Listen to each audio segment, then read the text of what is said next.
Assalamualaikum warahmatullahi wabarakatuh. Jumpa lagi dengan saya Ade Fadli Farul. Ada diskusi yang menarik di teman-teman saya di komunitas pengajar ya, dosen ya, mengenai buruknya eh, kebiasaan mahasiswa itu menyontek.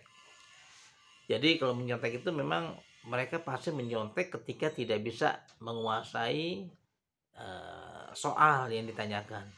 Tetapi bagi yang sudah belajar tentunya tidak ada masalah dengan soal apapun. Jadi saya ingin berikan memberikan hal yang terkait dengan menyontek. Menyontek adalah hal yang buruk. Itu kalau bahasa yang lebih ekstrem ada ya, mengambil hak orang ya. Kalau mengambil hak orang berarti dia korupsi dengan keilmuan dia.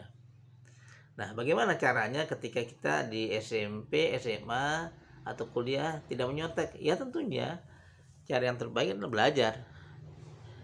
Saya sebagai pendidik sepertinya ya tidak mungkin mengeluarkan soal yang tidak pernah atau belum diajar. Kalau kita di kampus, pertemuan kita 14 kali pertemuan. Ditambah 2 UTS dan UAS, ujian akhir semester. Pasti ketika UTS, soal-soalnya ada soal-soal yang diajarkan oleh dosen kita. Begitu juga ketika ujian akhir semester, pasti soal-soalnya dia ujikan. Tidak mungkin di luar dari materi yang sudah disampaikan. Itu hal yang pasti ketika dia sebagai seorang dosen. Tapi apakah ada pertanyaan di luar itu? Mungkin ada.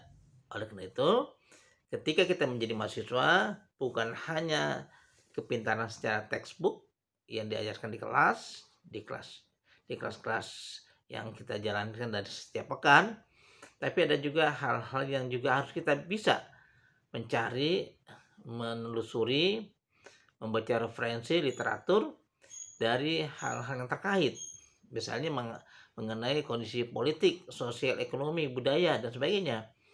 Tidak hanya yang ada di textbook, buku-buku tebal itu, tapi juga ada analisa-analisa sosial kemasyarakatan yang harus kita lakukan. Oleh karena itu, tidak hanya membaca buku, tapi juga harus membaca jurnal misalnya, atau kita lihat fenomena selain kita naik kendaraan, naik motor, naik bis ke pasar, lihat masyarakat yang termarginalkan. Itu adalah hal-hal yang menarik. Ketika ada persoalan-persoalan di ujian kita bisa sisipkan sebagai contoh, sebagai ilustrasi penguatan dari jawaban kita. Nah, jadi kembali lagi, menyontek adalah hal yang buruk tentunya. Nah, bagi kampus tertentu yang pernah saya ikuti, mereka membuatlah peraturan siapa yang menyontek akan kena sanksi yang sangat berat ya. Bahkan ada sebuah perguruan tinggi ketika didapati mahasiswanya menyontek dikeluarkan. Tapi tentunya dengan sosialisasi yang sangat lama ya, gencar. Pertama yang saya pernah rasakan adalah ketika dia tertangkap menyontek, dia pasti file tidak lulus, nama dia itu dicantumkan, misalnya si X ada keterangannya menyontek, tidak lulus karena menyontek, atau membawa catatan atau menggunakan kalkulator. Itu disosialisasikan sebulan, 2 bulan, mungkin 1 semester ya, nama dia terpampang, dia tidak lulus atau dia gagal karena pakai pakaian yang tidak sepantasnya. Setelah itu barulah dibuat pengumuman yang agak besar, yaitu dibuat spanduk yang besar-besar menyontek perbuatan tidak baik, dampaknya dikeluarkan. Nah, itu dicoba terus. Akhirnya benar mempunyai dampak yang positif, sehingga pernah suatu saat ada yang menyontek, ya dikeluarkan. Tentunya dengan nasihat ya. Setelah dikeluarkan, itu menjadi jerah bagi siapapun.